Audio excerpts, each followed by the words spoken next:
ತಾತ್ಪರ್ಯ ನಾರಾಯಣಾಯ ಪರಿಪೂರ್ಣಗುಣಾರ್ಣವಾಯ ಈಶೋದಯಸ್ಥಿತಿಲಯೋ ನಿಯತಿಪ್ರದಾಯ ಜ್ಞಾನಪ್ರದಾಯ ವಿಬುಧಾಸುರಸೌಖ್ಯದುಃಖಸತ್ಕಾರಣಾಯ ವಿತತಾಯ ನಮೋ ನಮಸ್ತೆ. ನಾಳೆ ಪಾಠ ಇಲ್ಲ, ಪಾಠ್ಯ ನಾಳೆ ಪಾಠ ಇಲ್ಲ.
ಈಗ ಆಭಾಸಕ ಐತಿ. ಈಗ ಆಭಾಸಕೋಶ್ಚ ಪವನಃ ಪವನಸ್ಯ ರುದ್ರಃ ಶೇಷಾತ್ಮಕೋ ಗರುಡ ಏವಚ ಶಕ್ರಕಾಮೌ. ಆಮೇಲೆ ಹಿಂದೆ ಮುಂದಿದೆ ವೀಂದ್ರೇಶಯೋ ತದಪರೆ ತನಯೋಶ್ಚ ತೇಷಾಂ ಋಷ್ಯಾದಯ ಕ್ರಮಶಃ ಊನಗುಣಾಃ ಶತಾಂಶ.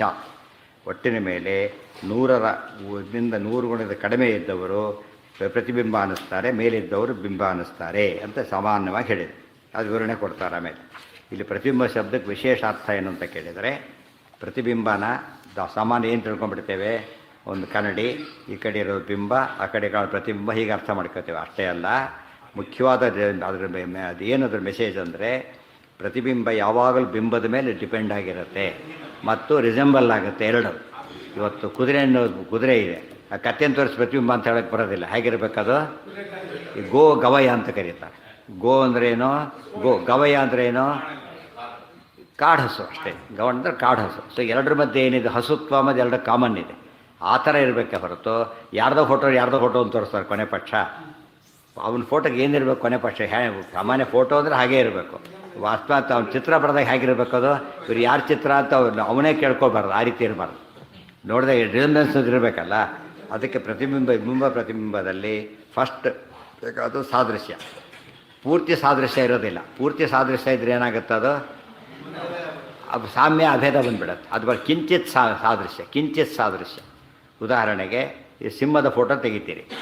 ಸಿಂಹ ಅಂಬೋದು ಬಿಂಬ, ಫೋಟೋ ಪ್ರತಿಬಿಂಬ. ಎಷ್ಟು ಸಾದೃಶ್ಯ ಇದೆ ನೋಡಿ, ನಮಗೆ 100% ಕಾಣಿಸುತ್ತೆ. ಯಾಕೆಂದರೆ 100% ಇಲ್ಲ ಅದರಲ್ಲಿ. ಯಾಕೆ ಏನಾಗಿದೆ, ಫಸ್ಟ್ ಅದಕ್ಕೆ ಚೈತನ್ಯನೇ ಫಸ್ಟ್ ಇಲ್ಲ. ಆಮೇಲೆ ಏನಿಲ್ಲ, ಅದಕ್ಕೆ ರಕ್ತ ಮಾಂಸಗಳಿಲ್ಲ, ಏನೂ ಇಲ್ಲ. ಆದ್ದರಿಂದನೇ ಸಿಂಹ ಅಂತ ಧೈರ್ಯ ತೋರಿಸ್ತಿರೋದೇ ಕಾರಣ ಸಿಂಹ ಅಲ್ಲ ಅಂತ ಹೇಳೋದಕ್ಕದು. ಇಲ್ಲವ್ರು ತೋರಿಸ್ತಾ ಇದ್ದೆ, ಓಡೋಗಿರ್ತಾರೆ. ಹಸಿ ಇದು ಶುರು ಮಾಡ್ತಿದ್ದೆ ಹೊರತು ಪೂರ್ತಿ ಸಿಂಹ ಅಂತ ಹೇಳೋಕ್ಕೆ ಬರೋದಿಲ್ಲ. ಬರೀ ಕಳ್ಳ ಬದನೆ ಕಾಕ ಅಂತಿರ್ತಾರೆ, ಪೂರ್ತಿ ಕಳ್ಳ ಅನ್ನೋಕ್ಕೆ ಮಾತು ಬರೋದಿಲ್ಲ. ಆದ್ದರಿಂದ ಸರಿಯಲ್ಲ. ತಾತ್ಪರ್ಯ ಏನು ಅಂದರೆ ಕಿಂಚಿತ್ ಸಾದೃಶ್ಯ ಅಷ್ಟೆ. ಏನು ಯಾವುದು? ಹೌದು ಹೌದು ಹೌದು ಹೌದು ರೈಟ್. ಹೌದು ಹೌದು ಹೌದು ಹಾಂ ಹಾಂ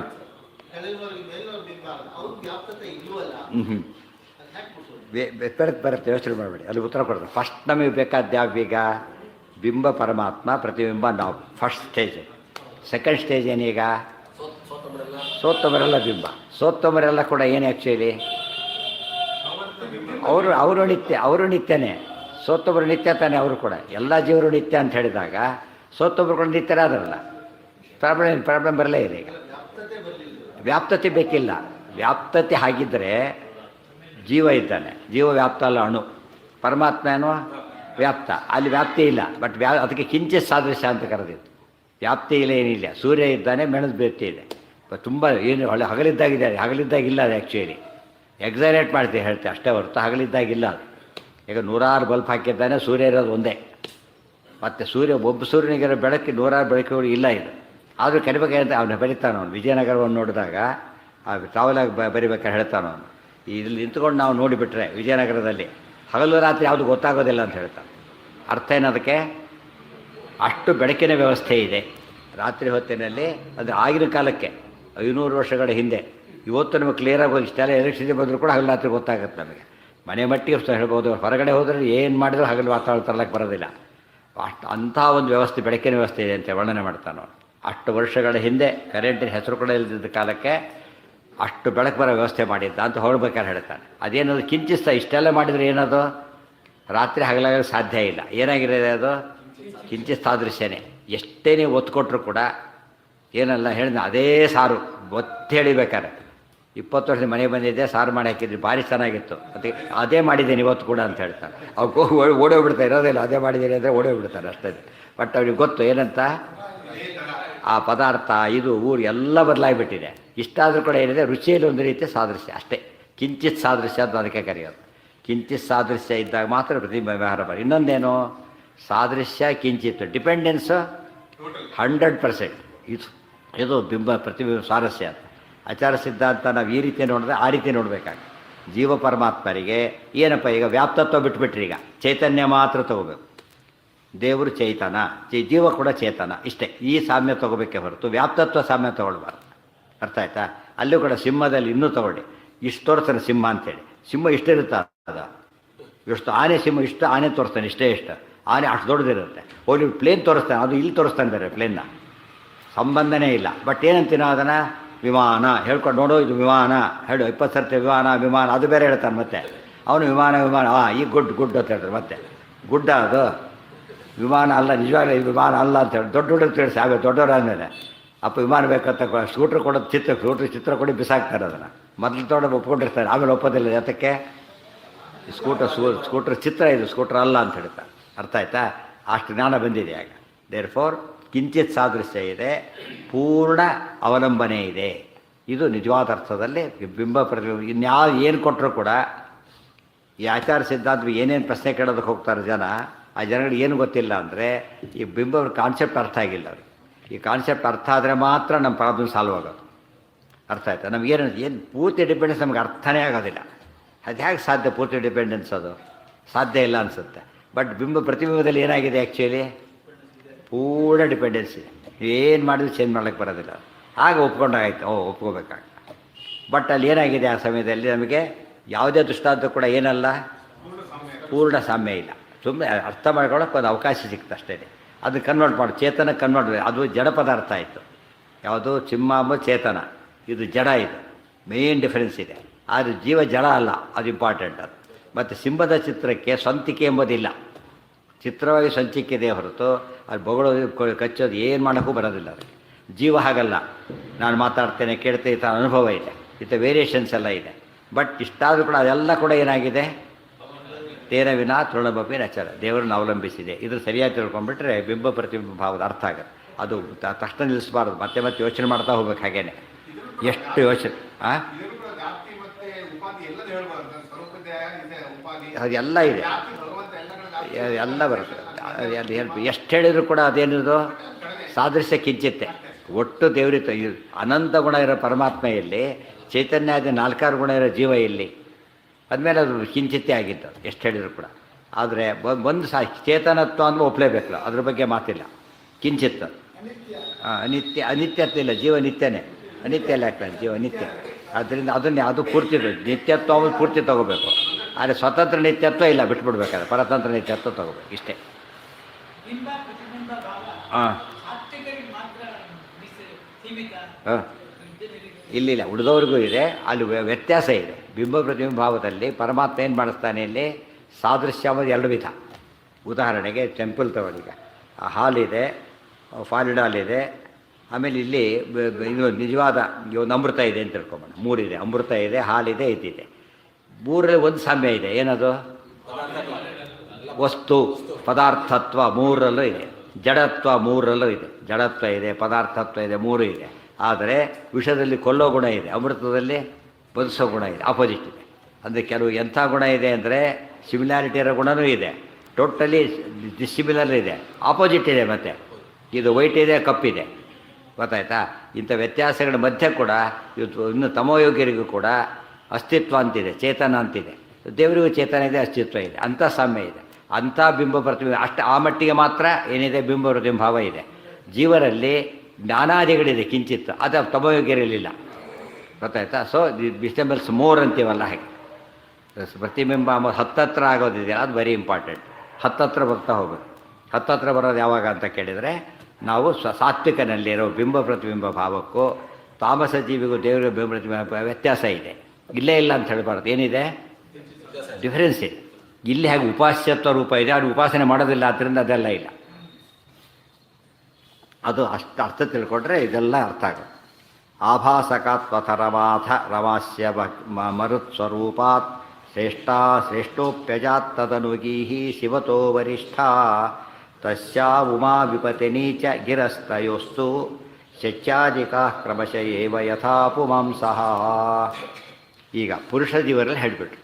ನಾರಾಯಣ, ಬ್ರಹ್ಮವಾಯುಗಳು, ಗರುಡಶೇಷರು ಹೀಗೆಲ್ಲ ಹೇಳ್ತಾ ಬಂದರು. ಸ್ತ್ರೀಯರಲ್ಲೂ ಹೀಗೆ ಇದೆ ಅಂಥೇಳಿ ಸ್ಪೆಸಿಫಿಕ್ಕಾಗಿ ಹೇಳ್ತಾರೆ. ನಾವು ಮೊದಲು ಹೇಳ್ಬೇಕಾದ್ರೆ ಏನಂತ ಹೇಳಬೇಕಾಗಿತ್ತು? ಆಭಾಸ ನಾರಾಯಣ, ನಾರಾಯಣ ಬಿಂಬ, ಫಸ್ಟ್ ಬಗ್ಗೆ ಮಹಾಲಕ್ಷ್ಮಿ ಅಂತ ಹೇಳಬೇಕಾಗಿತ್ತು, ಹೇಳಲಿಲ್ಲ. ವಾಯುದೇವ ಬ್ರಹ್ಮವಾಯುಗಳು ಅಂತ ಹೇಳಿಬಿಟ್ಟೆ. ಪುರುಷರು ಮಾತ್ರ ತೊಗೊಂಡು ಬಂದರೆ ಆಕ್ರಮ, ಸ್ತ್ರೀಯರು ತೊಗೊಂಡ್ಬಿಟ್ರೆ ಫಸ್ಟ್ ಪ್ರತಿಬಿಂಬ ಯಾರು? ನಾರಾಯಣನಿಗೆ ಮಹಾಲಕ್ಷ್ಮಿನೇ. ಆಭಾಸಕಾತ್ವಥ ರಮಾ ಅಸ್ಯ ಮರುಸ್ವರೂಪಾತ್ ಶ್ರೇಷ್ಠ ಅಪಿ. ಆದರೆ ವಾಯುದೇವರು ಪರಮಾತ್ಮನ ಸಾಕ್ಷಾತ್ ಪ್ರತಿಬಿಂಬ, ಮಹಾಲಕ್ಷ್ಮಿನೂ ಸಾಕ್ಷಾತ್ ಪ್ರತಿಬಿಂಬ. ಇಬ್ಬರು ಈಕ್ವಲ್ ಆಗ್ತಾ ಇರೋದು ಆಗೋದಿಲ್ಲ. ಮರುಸ್ವರೂಪ ಶ್ರೇಷ್ಠ, ಭಾರಿ ಬೇರಿದ್ದಾರೆ. ಗೊತ್ತಾಯ್ತು? ಪುರುಷತ್ವ ಸಾಮ್ಯ ಇಲ್ಲ ಅಷ್ಟೇ. ಪುರುಷತ್ವದ ಮಹಾಲಕ್ಷ್ಮಿಯಲ್ಲಿ ಏನಿಲ್ಲ? ಪುರುಷತ್ವ ಇಲ್ಲ. ಬ್ರಹ್ಮಗಳು ಪುರುಷತ್ವ ಇದೆ. ಆ ಅರ್ಥ ಬಿಟ್ಟುಬಿಟ್ರೆ ಶ್ರೇಷ್ಠತ್ವ ಪ್ರಶ್ನೆ ಬೇರೆ, ಪುರುಷತ್ವ ಪ್ರಶ್ನೆ ಬೇರೆ. ಸರಸ್ವತಿ ದೇವಿ ಸ್ತ್ರೀ, ಇಂದ್ರಾದೇವರು ಪುರುಷರು. ಅದು ಎಷ್ಟು ವ್ಯತ್ಯಾಸ ಇದೆ ಇಬ್ಬರಿಗೂ ಕೂಡ. ಭವತಿ ಯದನುಭಾವ ಎಡಮೋ ಅರ್ಥಾತ್ ಸಂಬಂಧ ಇಲ್ಲ. ಸೊ ಸ್ತ್ರೀಯತ್ವ ಪುರುಷತ್ವವನ್ನು ಬಿಟ್ಟರೆ ನಿಜವಾಗಲೂ ಕೂಡ ಮಹಾಲಕ್ಷ್ಮಿನೇ ವಾಯುದೇವರಿಗಿಂತ ಭಾರಿ ಶ್ರೇಷ್ಠ. ಅಜಾತ್ ತದನುಗೀಹಿ ಶಿವತೋ ವರಿಷ್ಠ. ಮರುಸ್ವರೂಪಾತ್ ಅಜಾತ್ ಅಂತ ಹೇಳಿದ್ರಿಂದ ವಾಯುದೇವರು ಅಥವಾ ಬ್ರಹ್ಮದೇವರ ಮೇಲೆ ಮಹಾಲಕ್ಷ್ಮಿ ಇದ್ದಾರೆ ಅಂತ ಅರ್ಥ. ತದನು ಅದಾದ ಮೇಲೆ ಗೀಹಿ ಶಿವತೋ ವರಿಷ್ಠ. ಗೀಹಿ ಸರಸ್ವತಿ ದೇವಿ ಅಂದರೆ ಭಾರಿ, ಇಬ್ಬರು ಈಕ್ವಲ್. ಶಿವತೋ ವರಿಷ್ಠ ಇಲ್ಲೂ ಕೂಡ ಹಾಗೇನೆ. ನಾರಾಯಣ ಪ್ರತಿಬಿಂಬ ಬ್ರಹ್ಮವಾಯುಗಳು, ಅವರ ಪ್ರತಿಬಿಂಬ ಗರುಡಶೇಷ ರುದ್ರರು ಅಂದರು. ಸರಸ್ವತಿ ಭಾರತೀಯರು ಬರಲೇ ಇಲ್ಲ. ಗೊತ್ತಾಯ್ತಾ? ಈ ಸ್ತ್ರೀಯರಲ್ಲಿ ಇಲ್ಲಿ ಬರಲಿಲ್ಲ. ಆದರೆ ಸ್ತ್ರೀಯರಾಗಿದ್ದರೂ ಕೂಡ ಪುರುಷರಾಗಿರತಕ್ಕಂಥ ಪ್ರತಿಬಿಂಬ ಏನಿರ್ತಾರೆ ಗರುಡಶೇಷಾದಿಗಳು, ಅವ್ರ ಮೇಲೆ ಇವರಿದ್ದಾರೆ. ಇದೆಲ್ಲ ಸೇರಿಸ್ಕೊತಾ ಹೋಗಬೇಕಾಗೆ. ಶಿವತೋ ವರಿಷ್ಠ ತಸ್ಯಾ ಉಮಾ, ಅವರಿಗೆ ಯಾರಿಗೆ? ಸರಸ್ವತಿ ಭಾರತೀಯರಿಗೆ ಉಮಾ. ಜೊತೆಗೆ ವಿಪತಿನಿ. ವಿ ಅಂದರೆ ಗರುಡ, ಗರುಡನ ಪತ್ನಿ ಅಂದರೆ ಸ್ತ್ರೀ, ಪತ್ನಿ ಅಂದರೆ ಯಾರು? ಸೌಪರ್ಣಿ. ಆಮೇಲೆ ಇವರು ಉಮಾ. ಆಮೇಲೆ ಗಿರಸ್ತಯೋಸ್ತು. ಇಬ್ಬರು ಹೇಳಿದ್ರೆ ಇಬ್ಬರನ್ನ ಹೇಳಿಬಿಟ್ರಷ್ಟೇ. ಬಿಡಿದ ವಾರುಣಿ ಅಂಡರ್ಸ್ಟುಡ್. ಅವರಿಗೆ ಮತ್ತಾರು ಶಚ್ಯಾಧಿಕ. ಸ್ತ್ರೀಯರ ಬಿಂಬ ಪ್ರತಿಬಿಂಬ ಭಾವ ಪ್ರತ್ಯೇಕ ಇದೆ, ಪುರುಷರ ಬಿಂಬ ಪ್ರತ್ಯೇಕ ಇದೆ. ಆದರೆ ಮಧ್ಯೆ ಶ್ರೇಷ್ಠರಾದರೂ ಆಟೋಮೆಟಿಕ್ ಮೇಲೆ ಇದ್ದೇ ಇರ್ತಾರೆ. ಆದರೆ ಶುರುವಾಗೋದು ಇಬ್ಬರಿಗೂ ಕಾಮನ್. ಯಾರು? ಬಿಂಬ ಪ್ರತಿಬಿಂಬ ಅಂದಾಗ ನಾರಾಯಣ ಇಬ್ಬರಿಗೂ ಕಾಮನ್. ಈ ರೀತಿ ಮಾಡಲಿಲ್ಲ. ಪುರುಷರಿಗೆ ಮಾತ್ರ ಏನೇ, ಸ್ತ್ರೀಯರಿಗೆ ಪರಮಾತ್ಮ ಬಿಂಬ ಅಲ್ಲ ಹಾಗೆ ಹೇಳಬಾರ್ದು. ಸರ್ವಬಿಂಬನೂ ಪರಮಾತ್ಮನೇ. ಅದು ಸ್ತ್ರೀಯರಿಗೆ ಮಾತ್ರ ಆಗೋದು ಇವರು, ಪುರುಷರಿಗೆ ಮಾತ್ರ ಆಗೋದು ಅವರು. ಈ ವ್ಯತ್ಯಾಸ. ಪುರುಷರಿಗಾದವ್ರಿಗೆ ಏನಿಲ್ಲ, ಸ್ತ್ರೀಯರಿಗಿಲ್ಲ. ಸ್ತ್ರೀಯರಿಗಾದವ್ರಿಗೆ ಏನಿಲ್ಲ, ಪುರುಷರಿಗಿಲ್ಲ. ಆದರೆ ಈ ಪ್ರತಿಬಿಂಬ ಅಂತ ಹೇಳಿದಾಗ ಅದು ಟೋಟಲ್ ಆಧೀನ್ಯಮದು ಇದ್ದೇ ಇದೆ. ಗೊತ್ತಾಯ್ತಾ? ಈ ಸರಸ್ವತಿ ಬ್ರಹ್ಮವಾಯುಗಳಿಗೆ ಪ್ರತಿಬಿಂಬ ಗರುಡಶೇಷ ರುದ್ರರು. ಸೊ ಗರುಡಶೇಷ ಬ್ರಹ್ಮಗಳು ಟೋಟಲಿ ಡಿಪೆಂಡ್ ಆಗಿದ್ದಾರೆ. ಅದರ ಜೊತೆಗೆ ಸರಸ್ವತಿ ಭಾರತೀಯರ ಮೇಲೂ ಕೂಡ ಟೋಟಲಿ ಡಿಪೆಂಡ್ ಆಗಿದ್ದಾರೆ. ಅದನ್ನು ಮರಿಬಾರ್ದು. ಇಲ್ಲದವ್ರು ಇವ್ರದ್ದು ಇದೇ ಬೇರೆ ಅನ್ಕ ಅದೇ ಅದು ಇದ್ದೇ ಇದೆ. ಇದು ಹೀಗೆ ಬಂತು, ಇದು ಹೀಗೆ ಬರುತ್ತೆ ಅಷ್ಟೇ ಹೊರತು ಆದಿನ್ಯ ಅಂಬೋದು ಡೈರೆಕ್ಟ್ ಟೋಟಲ್ಲೇ. ಯಾವ ರೀತಿಯಲ್ಲೂ ಕೂಡ ಇವ್ರು ಏನು ಮಾಡೋಕ್ಕೆ ಬರೋದಿಲ್ಲ. ಮತ್ತು ಎಲ್ಲ ಗುಣದಲ್ಲೂ ಆದಿನ್ಯ. ಈ ಲೋಕದಲ್ಲಿ ಒಬ್ಬ ಇಂಜಿನಿಯರ್ ಇದ್ದಾನೆ, ಅವನು ಯಾವುದೋ ಕಾರಣಕ್ಕೆ ಮೇಲೆ ಇದ್ದಾನೆ. ಇನ್ನೊಬ್ಬನು ಡಾಕ್ಟರ್ ಇದ್ದಾನೆ, ಅವನು ಕೈ ಕೆಳಗಿದ್ದಾನೆ ಯಾವುದೋ ಕಾರಣಕ್ಕೆ. ಆದರೆ ಇಂಜಿನಿಯರ್ ಮೇಲೆ ಇಂಜಿನಿಯರ್ಗೆ ವೈದ್ಯಕೀಯ ಗೊತ್ತಿಲ್ಲ. ಗೊತ್ತಾಯ್ತಾ? ಆದರೂ ಕೂಡ ಏನೋ ಒಂದು ಅಧೀನ. ಇವತ್ತು ಯಾವುದೋ ಪ್ರಿನ್ಸಿಪಾಲ್ ಆಗಿದೆ, ಎಲ್ಲ ಸಬ್ಜೆಕ್ಟ್ ಇರೋ ಪ್ರಿನ್ಸಿಪಾಲ್ ಅಂತ ಒಬ್ಬನೇ ಇರೋದಿಲ್ಲ, ಒಂದು ಸಬ್ಜೆಕ್ಟ್ ಇರುತ್ತೆ ಅಷ್ಟೇ ಇದೆ. ಬಟ್ ಎಲ್ಲ ಲೆಕ್ಚರರ್ಸ್ಗೂ ಅವನು ಹೆಡ್. ಅವು ಏನು ಗೊತ್ತಿಲ್ಲ ಅವನಿಗೆ ಆ ವಿಷಯ. ಕೆಲವೊಂದು ABCD ಗೊತ್ತಿಲ್ಲ ಅದರಾಗೆ, ಆದರೂ ಅವನು ಪ್ರಿನ್ಸಿಪಾಲ್. ಆದರೆ ಇಲ್ಲಿ ಹಾಗಲ್ಲ. ಸೋತ್ತು ಬಿಂಬರಾಗಿದ್ದವರಿಗೆ ಎಷ್ಟು ಜ್ಞಾನ ಇರುತ್ತೆ ಅಂದರೆ ಪ್ರತಿಬಿಂಬರಿಗೆ ಎಲ್ಲ ಗುಣಗಳು ಇದ್ದು ಅದಕ್ಕಿಂತ ಜಾಸ್ತಿ ಇರುತ್ತೆ. ಇದು ಡಿಫ್ರೆನ್ಸ್ ಇದು. ಲೋಕದಲ್ಲಿ ಹಾಗಿಲ್ಲ. ಶಾಸ್ತ್ರದಲ್ಲಿ ಮಾತ್ರ ಎಲ್ಲದರಲ್ಲೂ ಮೇಲಿದ್ದಾರೆ ಅವರು. ಇದು ಸರಿಯಾಗಿ ತಿಳ್ಕೊಂಡಿರ್ಬೇಕು. ಇಲ್ಲದವ್ರು ಏನಾಗುತ್ತದೋ ಪೂರ್ತಿ ಆಧೀನ್ಯ ಬರೋದಿಲ್ಲ. ಪೂರ್ತಿ ಆಧೀನ್ಯ ಬರೋದಿಲ್ಲ. ಇವತ್ತು ಬಂತು, ಯಾರೋ ಒಬ್ಬ ಕೆಮಿಸ್ಟ್ರಿ ಮೇಷ್ಟ್ರು ಪಾಠ ಮಾಡಲಿಲ್ಲ, ಬಂದ ಇವನು ಯಾರೋ ಒಬ್ಬ ಇನ್ನೊಂದು ಸಬ್ಜೆಕ್ಟ್ ಪ್ರಿನ್ಸಿಪಾಲ್ ಬಂದ, ಬೈದ್ಬಿಟ್ಟು ಗೆಟ್ಟೋಟ್ ನಾನೇ ಪಾಠ ಮಾಡ್ತೀನಿ ಅಂತ ಹೇಳಾಗಿಲ್ಲ ಅವರು. ಏನು ಮಾಡ್ಬೇಕು ಅವರು, ಇನ್ನೊಂದು ಹಿಡ್ಕೊಂಬರ್ಬೇಕು ಗೊತ್ತವನ್ನ. ಇವನು ಹಾಗಲ್ಲ ನಾನೇ ಮಾಡ್ತೀನಿ ಅಂತಾನೆ. ಸಬ್ಜೆಕ್ಟ್ ಎಲ್ಲ ಗೊತ್ತಿದ್ದಾರೆ, ಏನು ಮಾಡ್ತಾನೆ, ಇವತ್ತು ನಾನೇ ಹ್ಯಾಂಡಲ್ ಮಾಡ್ತೇನೆ ಹೋಗಿ ಗೆಟ್ಟೋಟ್ ಅಂತ ಹೇಳ್ತಾನೆ. ಯಾಕಂದ್ರೆ ಎಲ್ಲ ಗೊತ್ತಿದೆ. ಆ ರೀತಿ ಶಾಸ್ತ್ರದಲ್ಲಿ ಅಂದರೆ ಈಗ ನಮಗೆ ಹೊಸ ವಿಷಯ ಏನು ಗೊತ್ತಾಗುತ್ತೆ ಅಂದರೆ, ನಮಗಿಂತ ಶ್ರೇಷ್ಠರಿಗೆ ನಾವು ಬರೀ ನೇಮ್ ಸೇಕ್ ಡಿಪೆಂಡ್ ಆಗಿಲ್ಲ. ಹೇಗಾಗಿದ್ದೆ ನಾವೀಗ ಟೋಟಲಿ ಡಿಪೆಂಡೆಂಟ್ ಆಗಿರೋದ್ರಿಂದ ನಾವು ಅವರನ್ನು ಅಷ್ಟೇ ಗೌರವದಿಂದ ಕಾಣಬೇಕು ಅಂತ ಪ್ರೂವ್ ಆಯ್ತಾಗ. ಇನ್ನೂ ಹೇಳೋದಾದರೆ, ಒಂದು ಕರಡಿಯಿಂದ ಪ್ರತಿಬಿಂಬ ಬಂತು, ಇನ್ನೊಂದು ಕರಡಿ ಮೇಲೆ ಬಿತ್ತದು, ಮತ್ತೆ ರಿಫ್ಲೆಕ್ಟ್, ಇನ್ನೊಂದು ಕರಡಿ ರಿಫ್ಲೆಕ್ಟ್ ಆಯಿತು. ತಮಾಷೆ ಅಂದರೆ ಒಂದು 100 ಕರಡಿಯಿಂದ ಪ್ರತಿಬಿಂಬ ಬಂದಿದೆ, ಇನ್ನೊಂದು ಕರಡಿ ಹೋಗ್ತಾ ಇದೆ. ಒಂದು ಕರಡಿ ತೆಗೆದ, ಅವಾಗ ಏನಾಯ್ತಾಗ ಮುಂದಿಂದೆಲ್ಲ ಹೊರಟೋಗುತ್ತೆ, ಹಿಂದಿಂದಕ್ಕೆ ಮುಂದಿಂದಕ್ಕೆಲ್ಲ ಅಫೆಕ್ಟ್ ಆಗುತ್ತೆ. ಯಾತಕ್ಕೆ, ಆಧೀನ್ಯ, ಟೋಟಲ್ ಆಧೀನ್ಯ ಇದೆ, ಗೊತ್ತಾಯ್ತಾ. ಅದನ್ನು ಕೂಡ ಬಿಂಬ ಪ್ರತಿಭೆ ಲೋಕದ ಎಕ್ಸಾಂಪಲ್ ಕೊಡಬಾರ್ದಾಗ, ಶಾಸ್ತ್ರದ ಎಕ್ಸಾಂಪಲ್ ಯುನೀಕ್ ಅದು. ದೇರ್ ಫಾರ್ ದೊಡ್ಡವರಿಗೆ ನಾವು ಎಷ್ಟು ಅಧೀನರಾಗಿದ್ದೇವೆ ಅಂದರೆ ಟೋಟಲಿ ಅಧೀನರಾಗಿದ್ದೇವೆ. ಆದ್ದರಿಂದ ಬೈಪಾಸ್ ಮಾಡೋಕ್ಕೆ ಬರೋದಿಲ್ಲ. ಈ ಕಾನ್ಸೆಪ್ಟ್ ಗೊತ್ತಾದರೆ ಮುಕ್ತಿಯಲ್ಲಿ ಈಕ್ವಾಲಿಟಿ ಹೊರಟೋಯ್ತಾಗ ನಾವಾಂಜ ಮತ ಹೋಯ್ತು. ಯಾತಕ್ಕೆ,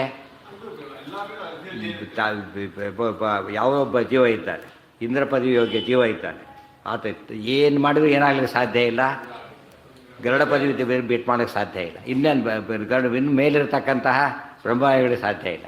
ಇದು ವಿಷ್ಣು ಸಾಮ್ಯ ಹೇಗೆ ಬರುತ್ತೆ ಇವರಿಗೀಗ, ಸಾಧ್ಯನೇ ಇಲ್ಲ. ಇದು ಅರ್ಥ ಮಾಡಿಕೊಂಡ್ರೆ ಬಿಂಬ ಪ್ರತಿಬಿಂಬ 2 ಟೈಪ್ಸ್, ಡೈರೆಕ್ಟ್ ಆ್ಯಂಡ್ ಇಂಡೈರೆಕ್ಟ್. ಎರಡರಲ್ಲೂ ಕೂಡ ವಿಷ್ಣು ಅಲ್ಟಿಮೇಟ್, ಮತ್ತು ಮೇಲಿನವರೆಲ್ಲ ಕೆಳಗಿನ ಮೇಲೆ ಅಧಿಪತಿಗಳಾಗಿರ್ತಾರೆ. ಇದಿಷ್ಟು ಕೂಡ ಸರಿಯಾಗಿ ಅರ್ಥ ಮಾಡ್ಕೊತ ಹೋದಷ್ಟು ಕೂಡ ಶಾಸ್ತ್ರ ಅರ್ಥ ಆಗುತ್ತೆ. ಇಲ್ಲಿ ಮೂಲ ಸ್ವರೂಪತ ಗಂಡ ಹೆಂಡತಿ ಆಗಿದ್ದರೆ ಇರುತ್ತೆ, ಇಲ್ಲಿಲ್ಲ, ಇದರೊಳಗಿರೋದಿಲ್ಲ. ನೀವೇ ಹೇಳಿ, ಇರುತ್ತಾರೆ ನೀವು ಹೇಳಿ. ಬ್ರಹ್ಮವಾಯುಗಳೇ ಸರಸ್ವತಿ ಭಾರತೀಯರು ಟೋಟಲ್ ಡಿಪೆಂಡೆಂಟ್ ಹೌದೋ ಅಲ್ಲೋ? ಬಿಂಬ ಪ್ರತಿಬಿಂಬ ಭಾವ ಅನ್ನೋದು ಮೊದಲೇ ಹೇಳಿದೆ ಈಗಾಗಲೇ. ಇನ್ನು ಬಿಟ್ವೀನ್ ಯಾರು ಬರ್ತಾರೋ ಅವರ ಹೆಂಡಂದ್ರಿಗಿಂತ ಅವ್ರ ಪುರುಷರ ಮೇಲೆ. ಸೊ ಈ ಪುರುಷನಿಂದ ಇವರು ಶ್ರೇಷ್ಠರು, ಇವರಿಗಿಂತ ಅವರು ಶ್ರೇಷ್ಠರು. ಬಿಂಬತ್ವ ಇಬ್ಬರಿಗೂ ಇದೆ, ಗಂಡನ ಜೊತೆಗೂ ಇದೆ, ಇವ್ರ ಜೊತೆಗೂ ಇದೆ, ಗೊತ್ತಾಯ್ತಾ. ಇಲ್ಲ, ಟೋಟಲ್ ಆಧೀನ್ಯನೇ ತೊಗೋಬೇಕು ಇಬ್ಬರಿಗೂ ಕೂಡ, ಅಲ್ಲಿ ಬಿಡ್ಲಕ್ಕೆ ಬರೋದೇ ಇಲ್ಲ. ಇಬ್ಬರಿಗೂ ಟೋಟಲ್. ಉದಾಹರಣೆಗೆ ಗರುಡಶ್ರೇಷ್ಠ ರುದ್ರದೇವರು ಟೋಟಲಿ ಬ್ರಹ್ಮವಾಯುಗಳು ಅಧೀನರಾಗಿದ್ದಾರೋ, ಸರಸ್ವತಿ ಭಾರತೀಯರಿಗೆ ಏನಾಗಿದ್ದಾರೆ ಅಷ್ಟೇ ಟೋಟಲಿ ಅಧೀನರಾಗಿದ್ದಾರೆ. ಇದು ಡೈರೆಕ್ಟ್ ಇಂಡೈರೆಕ್ಟ್ ಅಷ್ಟೇ ಡಿಫ್ರೆನ್ಸ್ ಅಷ್ಟೇ ಹೊರತು ಆಧೀನ್ಯ ಎಂಬುದು ಟೋಟಲ್. ಈ ಕರಡಿಗೆ ಒಂದು ಈ ಥರದ್ದು ಬಂದಿದೆ ಅಷ್ಟೇ. ಈ ಕರಡಿ ಮೇಲೆ ಸ್ವಲ್ಪ ಡಿವೇಟ್ ಆದ ಮಾತ್ರಕ್ಕೆ ಏನು ಬರಲಿಲ್ಲ. ಅದೀಗ ಒಂದು ಕರಡಿ ಇದೆ, ಈಗ ಈ ಕರಡಿ ಇಟ್ಟಿದ್ದಾರೆ ಡೈರೆಕ್ಟ್ ರಿಫ್ಲೆಕ್ಟ್, ಇನ್ನೊಂದು ಈ ಕರಡಿ ಇಟ್ಟು ಇಲ್ಲೇ ಡಿಫ್ಲೆಕ್ಟ್ ಆಗುತ್ತೆ, ಗೊತ್ತಾಯ್ತಾ. ಆಗಲೂ ಆಧೀನ್ಯ ಎಂಬುದು ಏನದು, ಈಗ ಈ ಕರಡಿ ಹೋಗ್ಬೇಕಾದ್ರೆ, ಈ ಪ್ರತಿಭೆ ಹೋಗ್ಬೇಕಾದ್ರೆ ಇದು ತೆಗೆದ್ರೆ ಹೋಯ್ತು, ಇದು ತೆಗೆದ್ರೆ ಹೋಯ್ತೆ, ಮೇಲಿಂದ ಯಾವ್ದು ತೆಗೆದ್ರೆ ಹೋಗುತ್ತೆ. ಈಗ ಸೊ ಆ ಕಂಪ್ಲೀಟ್ ಆಧೀನ್ಯನೇ ಇದೆ. ಅದನ್ನು ಯಾವಾಗ ಹೋಗ್ಬೇಕು. ಸೋತ್ತೊಂಬರಲ್ಲಿ 2 ವಿಧ, ಜಸ್ಟ್ ಸೋತ್ತೊಂಬರಲ್ಲಿ ಇರಬಾರ್ದು, 100 ಗುಣ ಇರಬೇಕು ಅಂತ ತಿಳ್ಕೊಂಡಿರ್ಬೇಕು. ಇಲ್ಲಿ ಹೋದ್ರೆ ಆಗೋದಿಲ್ಲ. ಈ ಕ್ಲಾರಿಟಿ ಇತ್ತು ಅಂದರೆ ನಮಗೆ ಆ ಕನ್ಫ್ಯೂಷನ್ ಚೆನ್ನ ಮನನ ಮಾಡಬೇಕಿದೆ. ಮನನ ಮಾಡ್ತಾ ಹೋದಷ್ಟು ಕೂಡ ಆಗ ನಮಗೆ ಗುರುಗಳ ಸ್ಥಾನಕ್ಕೆ ಯಾತಕ್ಕೆ ಮಹತ್ವ ಬಂತು, ದೇವತಾ ಸ್ಥಾನಕ್ಕೆ ಯಾತಕ್ಕೆ ಮಹತ್ವ ಬಂತು, ನಿತ್ಯವರ ಸ್ಮರಣೆ ಯಾತಕ್ಕೆ ಮಾಡಬೇಕು ಅಂತ ಪ್ರಶ್ನೆ ಬಂತ. ಈ ಸರ್ಕಾರದಲ್ಲೂ ಕೂಡ ಒಬ್ಬನು ಯಾವನೋ ಒಬ್ಬನಿಗೆ ಹೈಯೆಸ್ಟ್ ಅಥವಾ ಡೈರೆಕ್ಟ್ ಕಾಂಟ್ಯಾಕ್ಟ್ ಮಾಡೋಂಗಿಲ್ಲ. ಅಂತ ಹೇಗೆ ಹೋಗ್ಬೇಕು, ಲೆಟರ್ ಕೊಟ್ಟರೆ ಥ್ರೂ ಪ್ರಾಪರ್ ಚಾನಲ್ ಹೋಗಬೇಕೆ ಹೊರತು ಡೈರೆಕ್ಟ್ ಕಾಂಟ್ಯಾಕ್ಟ್ ಮಾಡಿ ಇನ್ವ್ಯಾಲಿಡ್ ಹೋಗೋಂಗಿಲ್ಲ. ನೋಡ್ಲಿಕ್ಕೆ ಕೂಡ ಹೋಗಬಾರ್ದು ಡೈರೆಕ್ಟಾಗಿ, ಅನ್ಲೆಸ್ ತೀರಾ ಅಸಿಟಿ ಬರೋದು ಹೊರತು. ಇಲ್ಲಿ ಯಾಕೆ ಬಂದು ಫಸ್ಟ್ ಕೇಳ್ತಾರೆ, ಇಲ್ಲಿ ರೆಪ್ರೆಸೆಂಟ್ ಥ್ರೂ ಇವ್ರ ಹೆಡ್ ಅಷ್ಟೇ, ಈ ಕಡೆ ಬರೋಂಗಿಲ್ಲ. ಆಫೀಸ್ನಲ್ಲಿ ಲೆಕ್ಚರರ್ ಇದ್ದಾರೆ, ಇವನಿದ್ದಾನೆ, ಪ್ರೊಫೆಸರ್ ಇದ್ದಾನೆ. ಪ್ರೊಫೆಸರ್ಗಿಂತ ಲೆಕ್ಚರ್ ಭಾರಿ ಸುಪೀರಿಯರ್ ಎಲ್ಲ ಕರೆಕ್ಟೇ, ಬಟ್ ಆಫೀಸ್ ಹೆಡ್ ಅಲ್ಲ ಅವನು. ಮತ್ತೆ ಡಿಪಾರ್ಟ್ಮೆಂಟ್ ಪ್ರಸಂಗ ಬಂದಾಗ ಇವನ್ನೇ ಕಾಂಟ್ಯಾಕ್ಟ್ ಮಾಡ್ಬೇಕು ಹೆಡ್ಡನ್ನು. ಆದರೆ ಇನ್ಸ್ಟಿಟ್ಯೂಷನ್ ಪ್ರಶ್ನೆ ಬಂದಾಗ ಯಾವುದನ್ನು ಕಾಂಟ್ಯಾಕ್ಟ್ ಮಾಡ್ತಾನವನು, ಡೈರೆಕ್ಟ್ ಇನ್ಸ್ಟಿಟ್ಯೂಷನ್ ಹೆಡ್ ಕಾಂಟ್ಯಾಕ್ಟ್ ಮಾಡ್ತಾನೆ. ಸಿ ಆರ್ಗೆ ಬೇರೆ ಹೆಡ್, ಸಿ ಆರ್ ಬರೆಯೋದು ಬೇರೆ, ಇನ್ಸ್ಟಿಟ್ಯೂಷನ್ ಸಿ ಆರ್ ಫೈನಲ್. ಅರ್ಥ ಆಯ್ತಾ. ಈಗ ಈ ಥರ ವೇರಿಯೇಷನ್ ಇರುತ್ತೆ. ಆದರೆ ಬಿಂಬ ಪ್ರತಿಬಿಂಬ ಭಾವದಲ್ಲಿ ಮಾತ್ರ ಬಿಂಬರ ಎಲ್ಲ ಗುಣದಲ್ಲೂ ಮೇಲಿರ್ತಾರೆ, ಒಂದೊಂದೇ ಗುಣದಲ್ಲಿ ಅಲ್ವೇ ಅಲ್ಲ. ಇದು ಲೋಕದಲ್ಲಿ ಕಾಣೋ ವಿಚಾರ ಅಲ್ಲ, ಇದು ಶಾಸ್ತ್ರದಲ್ಲೇ ಮಾತ್ರ ಬಂದಿರೋ ವಿಚಾರ. ಅದು ಸರಿಯಾಗಿ ಅರ್ಥ ಮಾಡ್ಕೊತಾ ಹೋದರೆ ಆಚಾರ ಸಿದ್ಧಾಂತದ ಈ ಕಾನ್ಸೆಪ್ಟ್ ಬಿಂಬ ಪ್ರತಿಬಿಂಬ ಹೆಸರು ಬೇರೆಯವರು ಉಪಯೋಗಿಸ್ತಾರೆ. ಆದರೆ ಈಗ ಅದ್ರ ಕಾನ್ಸೆಪ್ಟ್ ಇದೆಯಲ್ಲ, ಆಚಾರ ಒಬ್ಬರೇ ಅದನ್ನು ಪೂರ್ತಿ ಹೇಳಿರೋದು. ಅವಾಗ ನಮಗೆ ಪೂರ್ತಿ ಆಚೆಯಿಂದ ಮನಸ್ಸಿಗೆ ಬರೋದು. ಹಾಂ ಹಾಂ ಹ್ಞೂ ಹ್ಞೂ